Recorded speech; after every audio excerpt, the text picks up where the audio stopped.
So the first thing that we're going to talk about is point of view. This is the individual way that the speaker of the poem thinks.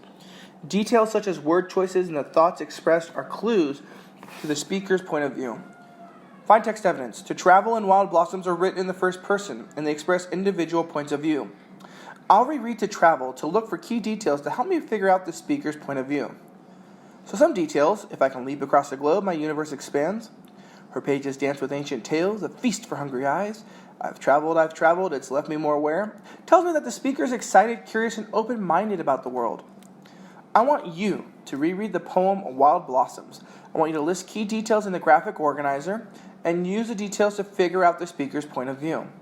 So I want you to go to page 292, or you can go on your turn, pages on Google Class. You're going to give me 1, 2, 3, 5 details and tell me the speaker's point of view. So in Wild Blossoms, give me details that will point towards the speaker's point of view. One would be, I watched with surprise as she tore off the tops of the seed packets, shook them willy-nilly, joyfully dreaming of the wild beauty that would fill the yard and us all summer. That points to a point of view that the author has.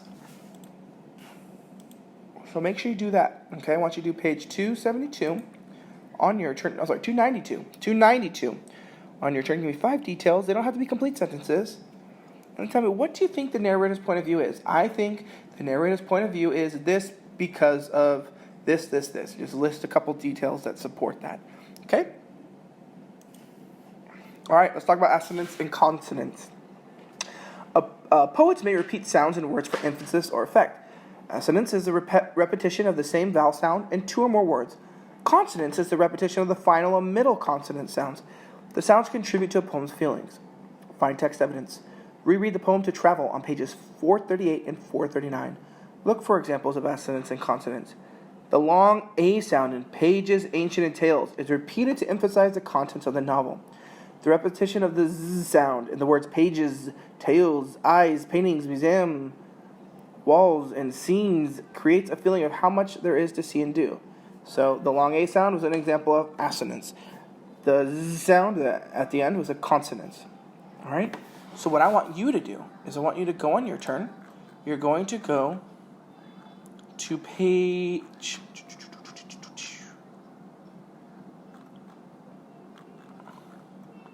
You know what? I don't think there actually is one... I want you to go to 296. And I just want you to do numbers 1 and 2. You don't have to do number 3. Just do numbers 1 and 2. Okay? All right. And then personification. This is the use of human characteristics to describe non-human things, such as animals, objects, or ideas. Poets use personification to create vivid images and help the reader picture a detail or understand an idea. In To Travel, a novel is described as a person waving her arms and crying, "Come read!" The pages dance, and eyes are described as hungry. These human descriptions make books and their content seem exciting and alive for the reader. What I want you to do is I want you to go to your turn. I want you to do page 294, numbers 1 through 3. And I also want you to do page 297, numbers 1 through 3. All right? Read each sentence, circle the examples of personification, and then explain the author's meaning. Sun's up and smiling. Well, the sun smiling, that's personification, right? As I jog through the town, well, the sun smiling is personification.